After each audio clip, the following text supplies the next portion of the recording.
গল্প করছো করো, বাধা দেবো না, কিন্তু আমার কান পর্যন্ত যেন না আসে, আস্তে আস্তে করো, অসুবিধা হয়ে গাইতে খুব। তোমরা দেখছো তো কীর্তনিয়া কীর্তন করছে, খুব ভালো লাগছে, কিন্তু মা আমাদের তো কষ্ট হয়, বলো হয় না? 3 ঘন্টা 4 ঘন্টা এইভাবে একই রকম দাঁড়িয়ে দাঁড়িয়ে দাঁড়িয়ে দাঁড়িয়ে দাঁড়িয়ে থাকতে পারবে? এবার তোমাদের যদি সেইটুকু সাহায্য আমরা না পাই, তাহলে কার মুখ থেকে গান করবো? তাই সুখ পাখিটি ভোলানাথের কাছে সেই রাষ্ট্রত্ব শ্রবণ করে এর কোথায় ব্যাসদেব মুনির কাছে। ব্যাসদেব বললো আমার স্ত্রীর কাছে তুমি আশ্রয় নেবে। তাই ব্যাসদেবের স্ত্রী সকালবেলায় ঘুমতে ঘুমতে মা আমার করে হাই তুলছিল সকালবেলাতে। তার যেই না হাই তুলেছে অমনি সেই ছোট্ট পাখিটি একেবারে মুখ দিয়ে, মায়ের মুখ দিয়ে একবারে গর্ভে প্রবেশ করেছে, মুখ দিয়ে একবারে গর্ভে প্রবেশ করেছে। যেই না পাখিটি ঢুকলো গর্ভের মধ্যে, মা হলো গর্ভবতী। মায়েরা, এই সংসারে যেন আমরা মা হয়েছি আমরা সবাই জানি যে 10 মাস 10 দিনের পরে আমরা সন্তানের জন্ম দিই, কিন্তু পাখিটা যে ঢুকেছিল না মা, পাখিটা 10 মাস 10 দিন নয়, 1 বছর গেল, 2 বছর গেল, 5 বছর গেল, 10 বছর যাব, সন্তান কিন্তু পেটে আছে, ভূমিষ্ঠ হয়। 15 বছর গেল, 16 বছর গেল, 17 বছর গেল। ও মা, একবার ভেবে বলো তো আমাদের 10 মাস 10 দিনে কতটা কষ্ট হয়। তাহলে সেই মা আমার 17টা বছর পেটে সন্তানকে নিয়ে বয়ে বেড়ায়, কষ্ট, কষ্ট। যখন 18 বছর হলো, পরজনে বলতে লাগলো কি তুমি, কি আছো তুমি? এই যন্ত্রণা যে আমার আর সহ্য হয় না বাবা, তুমি যেই হও, তুমি তোমার মাকে করুণা করে একবার বেরিয়ে এসো। 18 বছর বয়সে যখন মা ডাকলো, মায়ের ডাকে আর থাকতে পারলেন না। সে সুখ পাখি থেকে 18 বছর বয়সে জন্মগ্রহণ করলো, নখ চুল সহ একটা 18 বছরের যুবক সুখ পাখি থেকে নাম হলো শ্রীপাদ সুখদেব গোস্বামী। পাখি থেকে জন্মগ্রহণ করলো সুখদেব গোস্বামী। কেন জন্ম নিল না, উনি যে ভোলানাথের কাছে ভাগবত তত্ত্ব শুনেছিল, সেটা মহারাজ পরীক্ষিতকে শ্রবণ করাবার জন্য জন্ম। মহারাজ পরীক্ষিতের অভিশাপ ছিল কি না, আজ থেকে 7 দিনের মধ্যে তোমার তক্ষক নাগের দংশনে মৃত্যু হবে।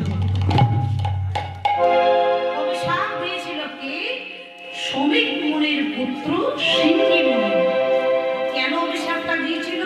শ্রমিক মুনির কাছে একদিন জল চাইতে গেছিল মহারাজ পরীক্ষিত, জল দেয়নি। কেন দেয়নি না, শুনতে পাইনি মা গো, সে যে ভগবানের নামে বিলীন ছিল বলে শুনতে পাইনি। ওই রাগে মহারাজ পরীক্ষিত একটা মরা সাপ, দুরঙ্গ পচা একটা মরা সাপ শ্রমিক মুনির গলাতে জড়িয়ে দিয়েছিল। তুই আমাকে জল দিবি না? যখন গলাতে সাপ জড়িয়ে দিয়েছে, আরো অনেক রাখাল বালকেরা গিয়ে জানালো সেই খবরটা শ্রমিক মুনির পুত্র সিংহী মুনিকে। সিংহী, কে একজন তোর পিতার গলাতে মরা পচা দুর্গন্ধযুক্ত সাপ জড়িয়ে দিয়েছে। শ্রমিক মুনি কি করলো, এই সিংহী মুনি কি করলো, না জেনে না শুনে হাতে জল নিয়ে অভিশাপ করলো, তুমি যেই হও, আমার পিতাকে তুমি যেমন ভাবে গলা পচা সর্প জড়িয়ে দিয়েছো, আমি তোমায় অভিশাপ দিলাম, আজ থেকে 7 দিনের মধ্যে তোমার প্রথম দর্শনে মৃত্যু হবে, মৃত্যু হবে, মৃত্যু হবে।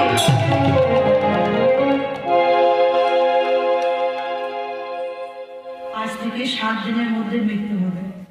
আমরা কদিন পরে বলবো? হ্যাঁ, জানি না, একদিন সবাইকে যেতে হবে। কিন্তু আমরাও শুধু মহারাজ পরীক্ষিত নয় বাবা, আমাদেরও সকলকে 7 দিনের মধ্যেই কিন্তু চলে যেতে হবে। 7 দিনের মধ্যে, 7 দিনে হয় 1 সপ্তাহ। রবিবার, সোমবার, মঙ্গলবার, বুধবার, বৃহস্পতিবার, শুক্রবার, শনিবার মরতে যদি হয় মা, যে কোনো একদিনই কিন্তু মরতে হবে। এই 7টি বার ছেড়ে দিয়ে আমরা কেউ মরতে পারবো না। সকলের মৃত্যু এই 7 দিনের মধ্যেই হবে। মহারাজ পরীক্ষিত যখন জানতে পেরেছিল যে আমার 7 দিনের মধ্যে মৃত্যু হবে, বলেছিল কি করবো না, 7 দিন তুমি ভগবত তত্ত্ব শ্রবণ করো।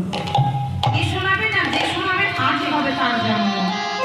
কে কার জন্ম হলো, সেই সুখ পাখি থেকে জন্ম হলো না মা, সুখদেব গোস্বামী ওই 18 বছরের ছেলেটি জন্ম নিয়ে অঙ্গে কোনো বসন না দিয়ে ছুটে চলেছে মহারাজ পরীক্ষিতকে ভাগ্য তত্ত্ব শ্রবণ করাবে। তাহলে প্রথম বক্তা হলেন দেবাদিদেব মহাদেব, শ্রবণ করেছিলেন সুপক্ষী। তারপরে বক্তা হলেন সুখদেব গোস্বামী, শ্রোতা হলেন মহারাজ পরীক্ষিত। আজ আপনারা যেখানে বসে আছেন সেটা হলো মহারাজ পরীক্ষিতের আসন। ওই লীলাটাই আজকে ভগবান বর্ণনা করছে। একদিন ভগবান শ্রীকৃষ্ণ মায়ের উপরে শয়ন করে আছে। শয়ন করে থাকতে থাকতে হঠাৎ করে মা মাথায় হাত বোলাচ্ছে আর বলছে, এই গোপাল গোপাল ঘুমা বাবা ঘুমা, ঘুমিয়ে পড়। মা ছিল গোপাল চিন্তা করছে, এখন যদি আমি ঘুমানোর ঢং না করি তাহলে তো মা এখান থেকে যাবেই না। তাহলে আমাকে ঘুমানোর ঢং করতে হবে, তবে মা এখান থেকে চলে যাবে। আর মা গেলে আমিও যেই না মা ঘুম পাড়িয়েছে, তাই গোপাল ঘুমালে বাবা, গোপালকে তার সাড়া দিচ্ছে না। মা চিন্তা করছে গোপাল ঘুমিয়ে গেছে, তাহলে আমি এখান থেকে চলে যাই। যেই না মা চলে গেছে, ভগবান কি করলো, গভীর রাতে হাতে বাসে নিয়ে এসে দাঁড়ালেন ব্রজগোপীদের মনোবাঞ্ছা পূর্ণ করার জন্য বংশী ঘটের তলায়। আজ বংশী ঘটের তলে দাঁড়িয়ে দাঁড়িয়ে ভগবান আমার কি করছে, হাতে বাঁশিটি নিয়ে বৃন্দাবনকে দর্শন করছে। আর কি করছে, হে যোগমায়া প্রণাম তোমার জানা, হে যোগমায়া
ভগবান যে রাত্রিতে প্রণাম করেছিল সেই রাতটা কোন রাত্রি ছিল? সেই রাতটা ছিল চন্দ্র পবন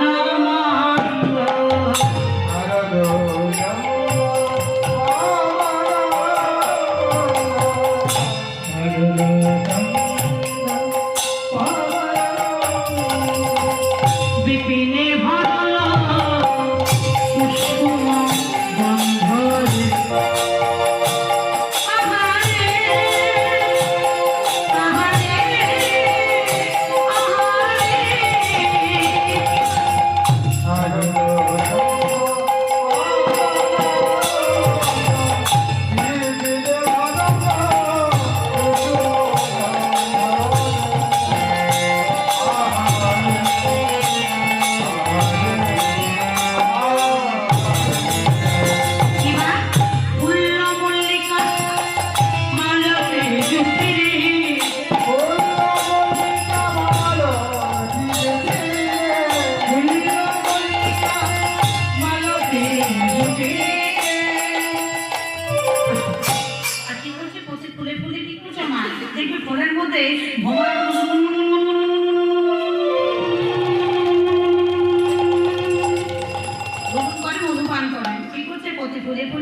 তাতে মত তাতে তাতে মত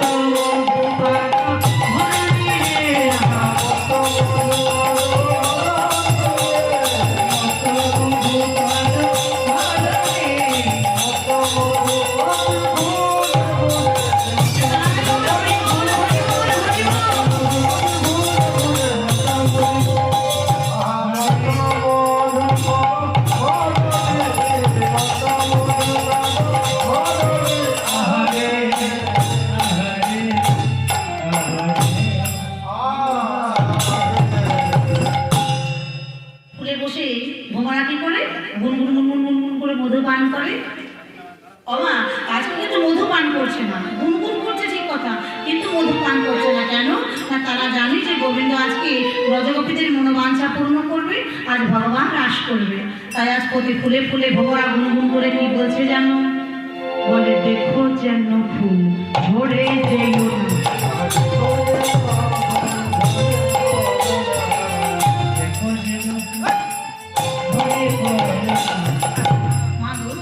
বাগানে অনেক ফুল ফোটে, সবাইকে আর গোবিন্দের চরণ পায়? পায়? সব ফুল কি গোবিন্দের চরণ পর্যন্ত পৌঁছায়? কোনো ফুল চাই গোবিন্দের চরণে, কোনো ফুল চাই নেতাদের গলার মালা হয়ে, আর কোনো ফুল চাই মরা দেহে গলার মালা হয়ে। তবে যে যেমন কর্ম করবে সেই ফুল তেমন স্থান পাবে। তাই ফুলকে বলছে ফুল তুমি যদি ঝরে পড়ে যাও তাহলে তো নষ্ট হয়ে যাবে। হ্যাঁ, ফুলকে বলছে দেখো যেন ফুল ঝরে যেও,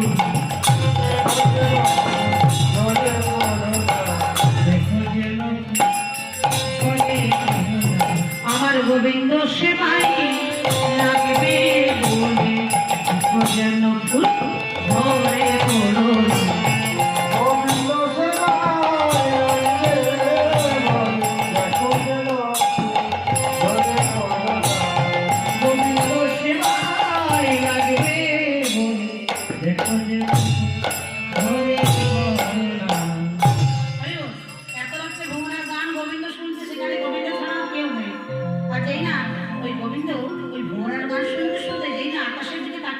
চমকে গেল, কেন কি দেখলো? ওই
ভগবানের মনে পড়ে গেছে যে আজকে তো সেই রাত, যে রাতে আমি ব্রজগোপীদের কথা দিয়েছিলাম, হে ব্রজগোপী তোমাদের মনোবাঞ্ছা আমি আজকে পূর্ণ করবো। তাই হাতে বাঁশি নিয়ে আজকে মুরলী ধ্বনি করলো ভগবান শ্রীকৃষ্ণ ব্রজগোপীদের উদ্দেশ্যে। কিভাবে মুরলী ধ্বনি করছে, কেমন ভাবে?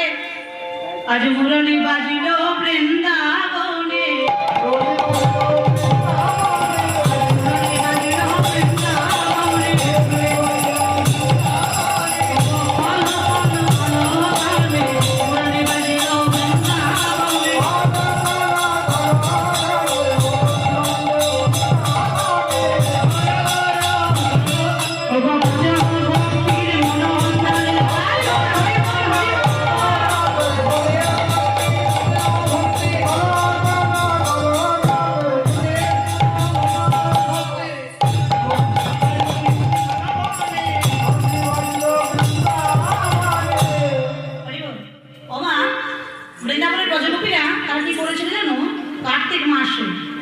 এক মাস ধরে তারা মা কাত্যায়নীকে পূজা অর্চনা করেছিল, যেটাকে বলা হয় দামোদর মাস, অনেকে বলে নিয়ম সেবার মাস, হয় না মা? কার্তিক মাসে এক মাস তারা সেই যমুনার ঘাটে গিয়ে বালির মধ্যে কাত্যায়নের মূর্তি স্থাপন করে 1 মাস ধরে সেবা পূজা করেছিল। যখন মাকে ডেকেছিল, মা সাধনায় সন্তুষ্ট হয়ে বলেছিল, বলো ব্রজগোপী তোমরা কি চাও? মা আমাদের কাছে যদি এসে বলে যে তোমরা কি চাও, আমরা কি বলবো? টাকা দাও, প্রথমে টাকা দাও বলবো না? টাকা হলেই সব হবে, আর টাকা না থাকলে সব ফাঁকা। রূপম দেহি, ধনম দেহি, যশো দেহি, দেহ দেহি। ব্রজগোপীরা কি বলেছিল? মা গো, দিতেই যদি হয় এই বর দাও, দিতেই যদি হয় এই বর দাও, যেন নন্দের নন্দনে কৃষ্ণকে আমরা একটি রজনীর তরে কোটি রূপে যেন সেবা করিতে পারি, সেবা করিতে পারি। কেমন চেয়েছিল দেখো, বলছে নন্দের নন্দনে কৃষ্ণকে যেন আমরা একটি রাত্রের জন্য প্রতি রূপে নিজের স্বামী হিসেবে যেন সেবা করতে পারি, তাহলে আমাদের জীবন ধন্য। মা বলেছিল তথাস্তু, তাই হবে। তাই আজকে সেই দিন চলে এসেছে, যেদিন আকাশে একটা নয়, দুটো নয়, অনেকগুলো রাত একসাথে এসে উপস্থিত হয়েছে। সেই 30টা রাতে, যে 30 দিন তারা মা কাত্যায়নীর সেবা পূজা করেছিল, সেই 30টা রাতে একদিনই আকাশে উপস্থিত হয়েছে। বল হে রাত্রি, হের তো রাত্রি বলেনি, রাত্রি মানে একটা রাত্রি, হের তো রাতে মানে বহু বচন, রাত্রি মানে অনেকগুলো রাত এসে একসাথে উপস্থিত হয়েছিল। আজকে ভগবান সেই দিন যেদিন ব্রজগোপীদের মনোবাঞ্ছা পূর্ণ করবি। আর যেই না বাঁশি বেজেছে, উনি সকল ব্রজগোপী ছুটে চলেছে আমার পরাণ বধূর কাছে, সবাই গেছে। তবে মা যদি বাঁশি বাজে তাহলে বলবার সময় পাবেন যে এটা করি, সেটা করি, ওটা করি? আমার বলার সময় পাবো? বাঁশি যখনই বাজলো, পড়ে রইল তোমার সংসার, ডাক এসেছে মানে ছুটে চলো। বলতে পারবে হে গোবিন্দ মেয়েটি এখনো বিয়ে হয়নি, বিয়েটা বিয়ে কি, মেয়ে থাকলে মরতে তো পারবো না শান্তিতে? বলা যাবে? যাবে না। বলতে পারবো হে গোবিন্দ বউ ছেলেটার এই মাত্র বিয়ে দেখেছি, নাতি নাতনির মুখটা দেখে নি, তারপরে যাবো? বড় স্বাদ গো, স্বাদ রইল তোমার, ডাক এসেছে মানে ছুটে চলো। হরিব সকলে আজকে গোবিন্দের সেবা করবে বলে আজকে ছুটে চলেছি সেই যেখানে গোবিন্দ আমার নাশ করবে সেই স্থানে। কেউ হয়তো একটা হাতে চুরি পড়েছে, আর একটা হাতে পড়তে যাবে, সময় নেই, বাঁশি বেজেছে, ছুটে চলেছে। কোনো গোপী হয়তো স্বামী সেবা করছিল, যেই না বাঁশি বেজেছে অমনি স্বামী পরিত্যাগ করে ছুটে চলেছে পরমাণু বধূর কাছে। অনেক হয়তো দুগ্ধ দহন করেছিল, দুগ্ধ দহন গাভীমাতার কাছ থেকে দুগ্ধ দহন করছে, বাঁশি বেজেছে, গাভীটা নেই, পালিয়ে গেছে, কিন্তু হাতটা এভাবে চলছে। আরে গোপী তুই এটা কি করছিস রে বাবা? তোর তো গাভী মাতাটাই নেই, তুই কার দুগ্ধ দহন করছিস?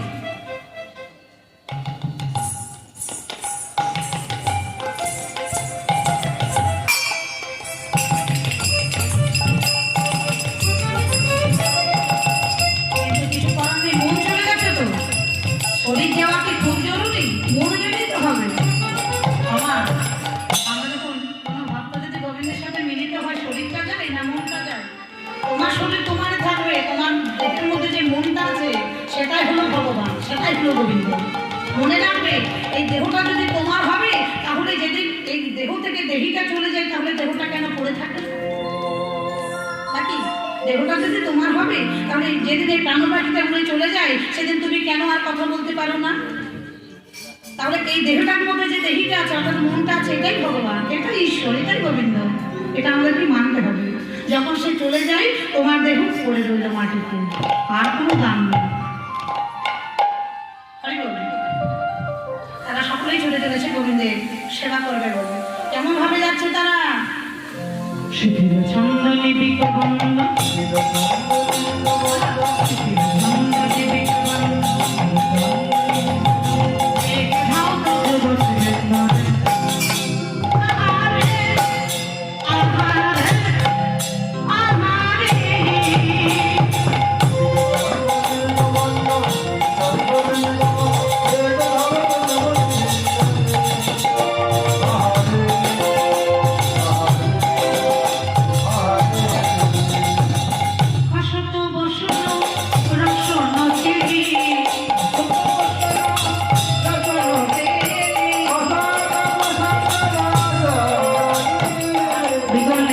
বেনি বিগলিত বেনি লোলনি আহারে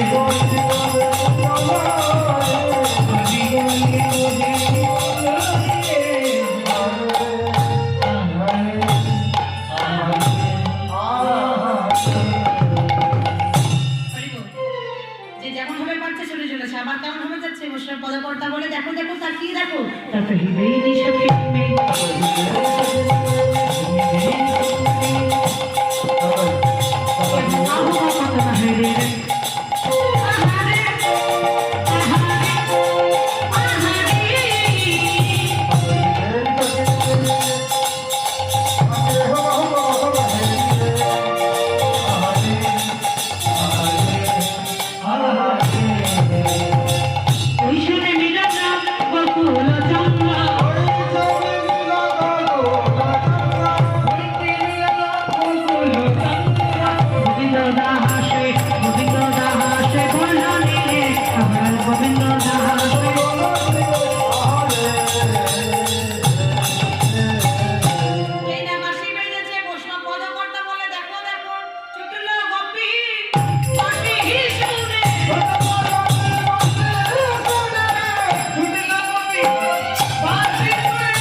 সবাই তো গেছে রাধারানীর পালা রাধারানী ললিতাকে ডেকে বলে ললিতা বলে হ্যাঁ রে আমাকে সুন্দর করে সাজিয়ে দিয়ে দেখি তো আজকে সাজাসাজি হবে না কেন হবে না আজ যে যা সাজবে নিজে নিজে সাজ কিন্তু আমি তো কখনো নিজে সাজিয়ে আমি তো সাজতেই জানি না আজ হবে না তোরা যে আমাকে প্রতিদিন সাজিয়ে দিস আজ সাজাবি না কেন এই বল আরে অন্যদিন তোর একার জন্য মাসি আছে আজ আমাদের সবার জন্য বেঁধেছি মানে তোরা যাবি হ্যাঁ আমরা সবাই যাবো তাহলে আমি নিজেই সাজবো হ্যাঁ নিজে সাজাচ্ছি আমার রাধারানী কখনো নিজে সাজেনি প্রথমবার সাজছে গো কোনটা যে কোথায় পড়তে হয় কোনটা যে কোথায় মাখতে হয় কিছুই জানি না তা কেমন ভাবে সাজছে লক্ষ্য করুন দেখো রাই সাজে বাঁশি বাজে না পড়িল ইউল গো না পড়িল ইউল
কিভাবে সাজছে রাধারানী, কোনটা কোথায় করতে হয় কিছুই জানে না।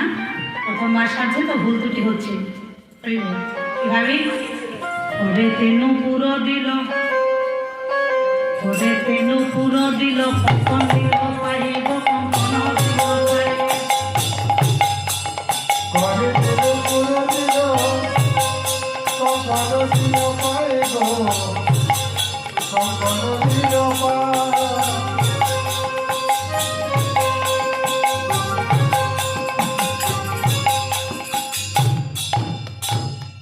ঠিক বললাম না ভুল? ঠিক বলেছি? আমি বলছি মানে ঠিক হবে। মাথা খারাপ তাই এবার হয় নাকি? ভুল বললাম তো। কর মানে হাত, তাই তো? হাত, হাতে আমরা কি করি? কঙ্কন বা চুড়ি। আজ রাধাটা কি করছে? ভালো করে মন দিয়ে শোনো। হাতে করছে চরণের নুপুর, পায়ের নুপুরটা করছে হাতে, আর হাতে চুড়ি কি করছে পায়ে। পরে তেনু পুরো দিল, কঙ্কন দিল পাইব, কঙ্কন দিল পাই। ঘরে দিল পুরি দিল, কখনো দিল পাইব, ঘরে দিল পুরো দিল, কখনো দিল পাইব, কখনো দিল পাই। আর গলাতে চিনচিনি দিল গো, কোটি কাটে হার গো, কোটি কাটে হার।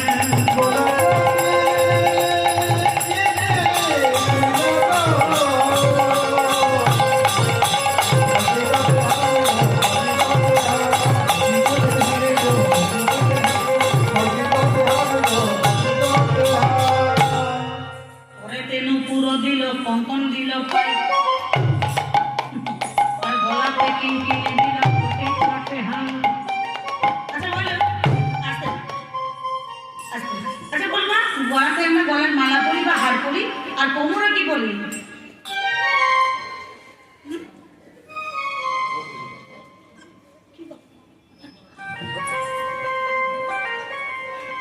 আমার বলো তো দেখি, কোমরে কি পরি বলো? কেউ বলতে পারছো না, আচ্ছা গো। কোমরে বেল্ট পরি গো, বেল্ট। না গো, ডোর করি, ডোর ডোর। মাদলে দিয়ে নাকি বলিস না? না ঘন্টা দিয়েছে, ঘন্টা ছোটবেলা দিয়েছে। ক্ষুদ্র ঘন্টি ভগবানকে দিয়েছিল না মা যশোদা। কোমরে একটা ঘন্টা বেঁধে দিয়েছিল, গোপাল কোন দিকে যাচ্ছে কার ঘর যাচ্ছে বুঝতে পারছি না, ঘন্টা দিলে আওয়াজই শুনতে পাবো কার ঘর ঢুকেছে। আচ্ছা ঠিক আছে, তাহলে কোমরে আমরা বলি কি যা তাই বলছে, আমি নিজেই ভুলে যাচ্ছি। কোমরে কি বলি? ডোর, বেল্ট, বেল্ট। বেগ। হ্যাঁ। কিন্তু রাধারানীর সাহায্যে ওইসব পড়ে যাবে নাকি? যাই হোক, আমরা বললাম আমার কোমরে পড়ি আমরা কোমর বিছা, কোমর বিছা। এখন পড়া হয় কোমর বিছা? আগে পড়া হতো। হ্যাঁ। আচ্ছা সত্যি করে একটা কথা বলবি মা? আস্তে বাজাও তো, আস্তে। আচ্ছা পায়ে কালো সুতো কে পড়েছে? পড়েছো কেউ? কে পড়েছে? হাত তুলো তোমার দেখি একটু। বাহ বাহ বাহ, খুব সুন্দর। এটি কে পড়নি? আর লজ্জা করছে না তো? পড়েছো? বাহ। আবার কে পড়ে মিথ্যা কথা বলো না যে হাতটা লুকিয়ে রাখবো, সে কিন্তু দেখতে পাচ্ছি সবাই। আরে ও পড়েছে তো? আচ্ছা কালো সুতো বললে কি হয়? নজর লাগে না বলছে ঠাকুমা। কার নজর লাগে না? কে নজর দেবে? কি হয়? বাতের ব্যথা দূর হয়। ও এতক্ষণে বুঝলাম। তোমরা পড়া ছেড়ে দাও, বাত এখন হয়নি তো। তাহলে কালো সুতো পায়ে পড়লে বাতের ব্যথা দূর হয়, তাই তো? ডাক্তারগুলো তো না বসে ডাক্তার সুতো মেনে লাগবে, ডাক্তার কানে দিকে ঘুরে রেখেছে নাকি? আচ্ছা ছোট্ট একটা কথা বলি, পায়ে কালো সুতো বাঁধলে কি হয়? ছোট্ট একটা কথা বলি। এই যে বড় দীঘা যে গ্রাম রয়েছে, ঠিক এরকম একটা ছোটোখাটো গ্রাম ছিল।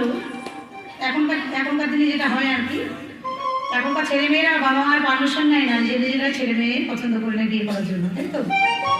হ্যাঁ এটাই হয়তো, আমিও পছন্দ করি নিজেকে। 8 বছর একসাথে পথ চলা, 8 বছর চলার পর পছন্দ হয়ে গেল, বাবা মারা বললো ওকে বিয়ে করো। 3 বছর হলো বিয়ে হয়েছে।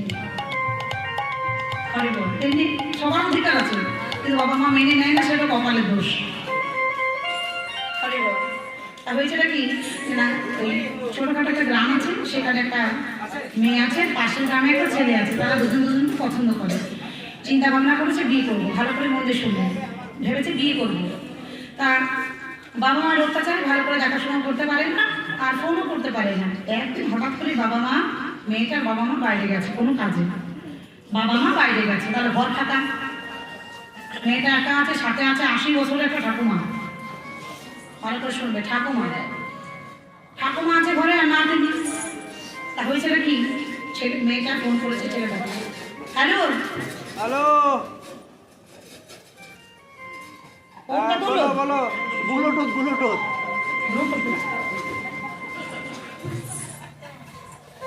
এখন আবার ব্লুটুথ হয়ে এমন হয়েছে, ফোনে কথা বলছে না, পাগল ওটা বোঝাই যায় না।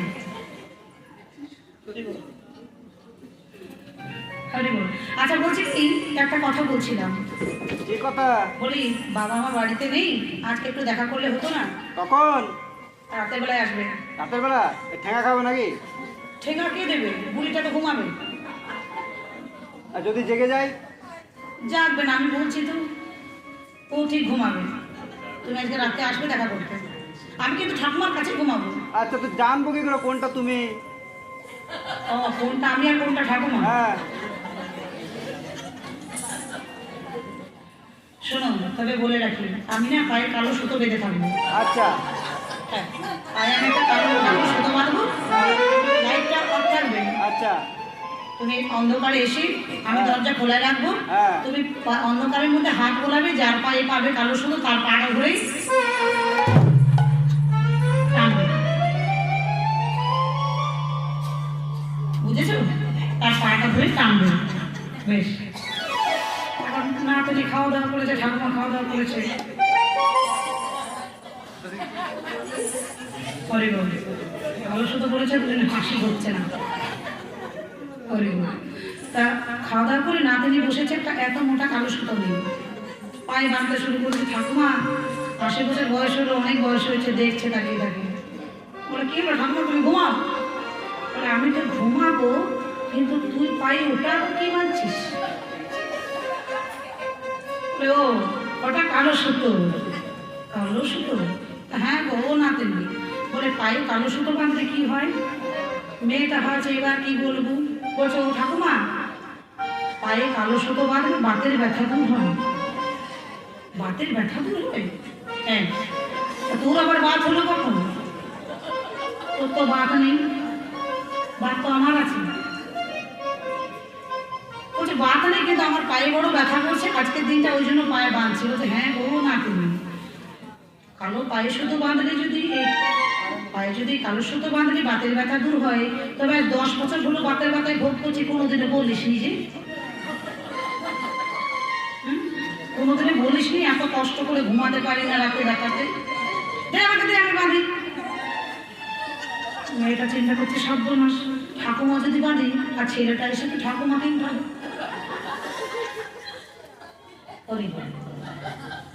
ঠাকুমা যখন বলেছে আমি বাঁধবো না, আপনি চিন্তা করছে না ঠাকুমাকে কিন্তু আজকে বাঁধতে দেওয়া যাবে না। বলে ঠাকুমা আজকে যদি আমি বাঁধি, কালকে তুমি বাঁধবে? কি বলছিস তুই? আজকে আমি বাঁধবো, দে আমাকে, দিয়ে কালকে তুই বাঁধবি। ও ঠাকুমা আজকে আমি বাঁধবো, কালকে তুমি বাঁধবে। মেয়েটা চিন্তা করছে ঠাকুমাকে কিন্তু কিছুতেই বাঁধতে দেওয়া যাবে না, তাহলে সব উল্টো পাল্টা হয়ে যাবে, কি যে হবে বলা যাবে না। হয়েছেটা কি, না তিনি জোর করে বেঁধে ঘুমিয়ে পড়েছে। ঠাকুমা চিন্তা করছে তুই ঘুমা, দেখ তোর পা থেকে কেমন সুর করে আমি খুলে দিই।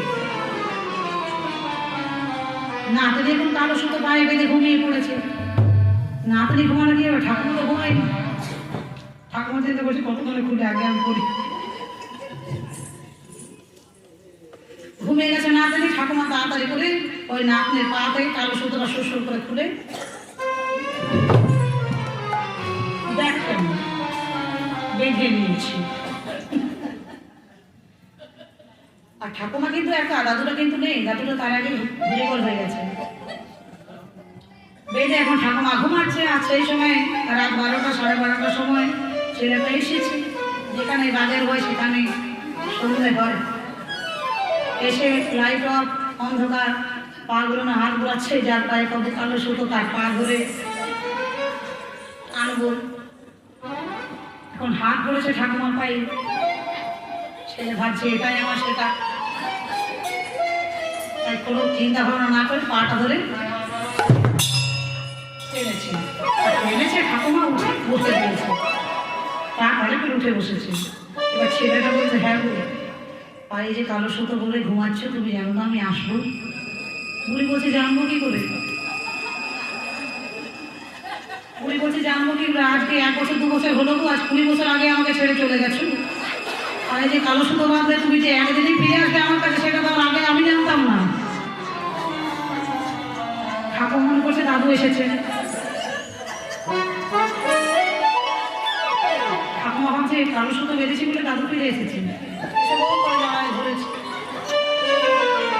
যেই না জড়াই ধরেছে, ঠাকুমা যেই না কথা শুনেছে যে 20 বছর আগে ছেড়ে গেছো, একদিনই চলে এসেছো, বুঝতে পেরে গেছে যে এটা সেটা নয়। ওই বল চিন্তা করে উঠেছে। মেয়েটা উঠে লাইটটা জ্বেলে দেখছে, যেখানে যেটাই ভেবেছিলাম সেটাই হলো। দিলে তো সব বন্ধ করে বলি, তাই বলি যে কালো সুতো বাঁধলে কিছু হয় না। আচ্ছা, যারা বেঁধেছে তাদের কি একবারে ব্যথা সব চলে গেছে? ভাবনা ছিল না, ওসব কিছু হয় না। এখনকার দিনে যুগের হাওয়া, যুগের ফ্যাশন, অন্য কিচ্ছু নয়। ইয়াং ছেলে মেয়েরা কেউ তো একটি পায়, কেউ আবার 2টো পায়। এখন দেখছো না, ছেলেরা একটা কানে কানের পড়তে, এখন আবার 2টো করে ঘুরে বেড়াচ্ছে। হ্যাঁ, এখন আবার দেখবে কিছুদিন পর চুড়িও করে ঘুরে বেড়াবে।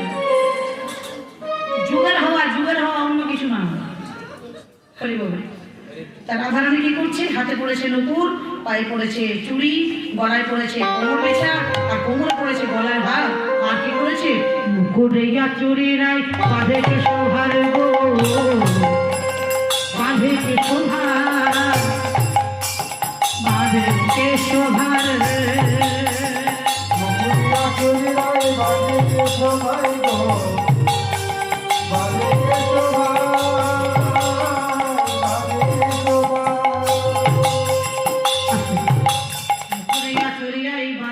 শোভার। মানে আয়নাতে করে মুখ দেখি, আর চিরুনিতে করে কি করে বল? চিরুনিতে করে কি করে? আয়না করে তো মুখ দেখি। মাথা ছাড়াই। মাথা ছাড়ে না, চুল ছাড়ে। মাথাটা ছাড়লে আর জোড়া লাগবে না। মাথা ছাড়াই না, চুল ছাড়াই। তাহলে রাধারানী কি করছে? চিরুনিতে করে মুখ দেখছে, আয়নায় করে চুল বাঁধছে। মুকুড়িয়া চুড়ি রাই বাঁধে কে শোভার গো, বাঁধে কে শোভার, বাঁধে কে শোভার, বাঁধে কে শোভার গো, বাঁধে কে শোভার, বাঁধে কে শোভার। আমার প্রিয় বাঁধে ফুলে ফুলে ফুলের মালা গো, করে বিচার গো, করে বিচার, করে বিচার গো, করে বিচার, করে বিচার গো, করে বিচার। পায়ে বাঁধে ফুলের মালা, না করে বিচার। ফুল আমরা কোথায় বাঁধি? চুলের মধ্যে, খোপার মধ্যে ফুল বাঁধে, যাতে একটু দেখতে ভালো লাগে, সুন্দর লাগে। রাধারানী সেটা মাথায় না বেঁধেই পায়ে বেঁধেছে। আর কেমন ভাবে সাজছে শুনতে ভালো করে। চরণে কাজল দিল, নয়নে আলোতা গো, নয়নে আলোতা, চরণে কাজল দিল, নয়নে আলোতা, চরণে কাজল দিল, নয়নে আলোতা গো, নয়নে আলোতা। ঠিক সেজেছে? হ্যাঁ, ভুল তো। চোখে আমরা কি করি? আলতা, তাই তো? তাহলে কোথায় ঠিক বললাম আমি? চোখে করি কাজল, আর পায়ে করি আলতা। আজ রাধারানী কি করছে? চরণে করছে, চরণে কাজল দিল, আলতা গো, নয়নে আলোতা,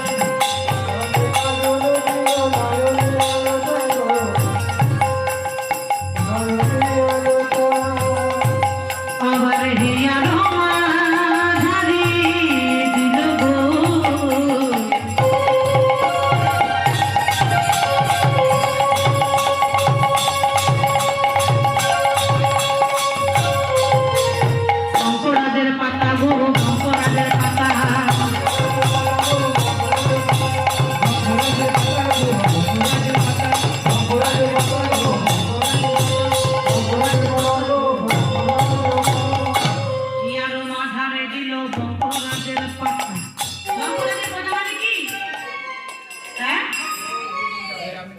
বঙ্করাজের পাতা মানে মেহেন্দি পাতা। খুব সুন্দর। কালো সুতো পায়ে পরা সার্থক। আরে খুব সুন্দর উত্তর দিয়েছে, এটা কিন্তু সবার জানা থাকে না।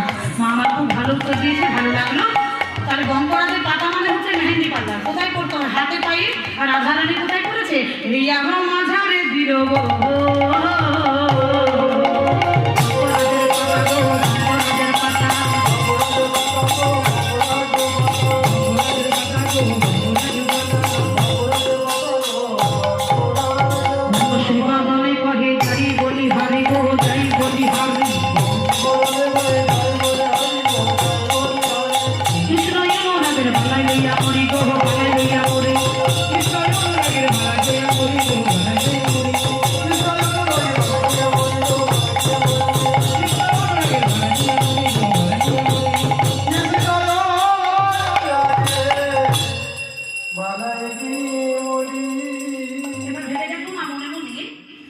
পায়ে পড়েছে চুড়ি, হাতে পড়েছে নুপুর, চোখে পড়েছে আলতা, আর পায়ে পড়েছে কাজল, আয়নায় করে চুল বেঁধেছে, আর চিরুনিতে করে মুখ দেখেছে। এত সুন্দর সেজে বুঝি প্রিয় সখী ললিতাকে ডেকে বলে, ললিতা, তাই ললিতা, হ্যাঁ আসতে বলো। বলে দেখ তো আমি কেমন লাগছে। তোকে কেমন লাগছে? বলে সাউন্ড গাছের পেতে দেখেছিস? এত সুন্দর সেজেছে, আমার সাউড়া গাছে পেতনি বলবি? হ্যাঁ, বাবা চোখে আবার আলতা পড়েছে রে ললিতা। চরণে তো কাছে হ্যাঁ, কেন আমার ভালো লাগছে না? তোর এইভাবে আমাকে অপমান করবি? না না, বিশ্বাস হচ্ছে না? না হচ্ছে না। দর্পণটা দে। আই নে দর্পণ নিয়ে নিজের মুখখানা দেখে নে। এটা কি? এটা দর্পণ। মানে আই না বাবা একবারে চকচক করছে। হ্যাঁ, এটা আয়না মেড ইন চায়না। এটা নিয়ে কি করবো? মুখটা দেখ পুকুরে।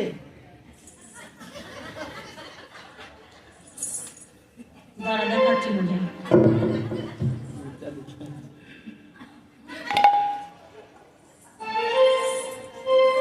আচ্ছা আয়না দিয়ে কি করবো? নিজেকে দেখবো? হ্যাঁ, কিন্তু কই আমি দেখতে পাচ্ছি না তো। পাবি কি করে? ভালো করে দেখ মুখ করে তুই নিজে। আমি নাই, আমি নাই আমি তোকে দেখতে পাচ্ছি না। তুই কাকে দেখতে পাচ্ছিস? আমি আমার চাঁদ বদনটা দেখতে পাচ্ছি। কি চাঁদ বদল গো আহা। আমি নাই, আমি নাই এই দর্পণ মাঝে আমি নাই, দর্পণ মাঝে আমি নাই, দর্পণ মাঝে আমি নাই, দর্পণ মাঝে আমি নাই।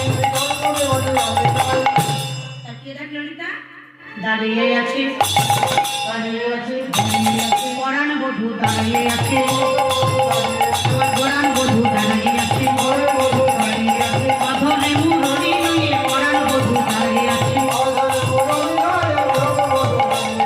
অধরে মুরলি নিয়ে পরাণ বধূ দাঁড়িয়ে আছে। আজকে রাধারানী আয়নার মধ্যেও গোবিন্দকে দেখতে পাচ্ছে। কেন না মনটা চলে গেছে গোবিন্দ চরণের সর্বস্ব যেদিকে তাকাচ্ছে সেদিকে গোবিন্দের চাঁদ বদন দেখতে পাচ্ছে। আরে বল, আজ এত সুন্দর সেজে বুঝি সমস্ত সখী পরিবৃতা হই আজকে শ্রীমতী রাধারানী চলেছে। আজ গোবিন্দ দর্শনে কিভাবে যাচ্ছে? অমরিয়া হারে বিপিনে মিলন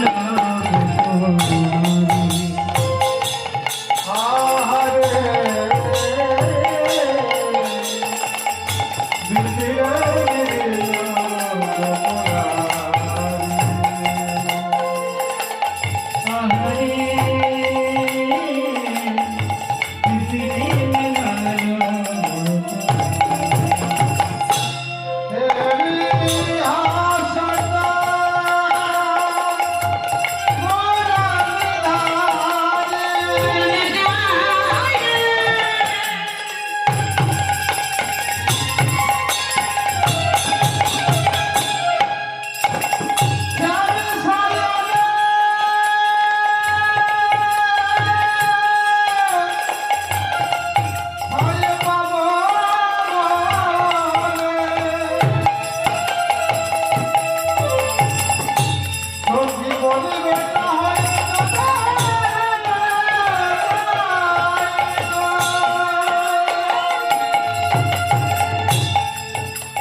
টুপি আজকে রবীন্দ্রের কাছে ছুটে এসেছে। হরি বল। আমার একদম খুব রাত হয়ে যায়নি তো বেশি? হয়েছে? হয়নি তো? প্রতিদিন তো ঘুমায়, একদিন না ঘুমালে ক্ষতি নেই। হরি বল। রোজ তো ঘুমায়, কিন্তু আজকে যদি তার নামে সারা রাত জাগি তো কোনো ক্ষতি আছে? খুব ভালো। এই যে এনার্জি, এটা দেখে ভালো লাগছে। এত রাত হলো তবু কিন্তু রাত হয়নি বলছে। বাবা খুব সুন্দর। প্রতিদিন ঘুমায়।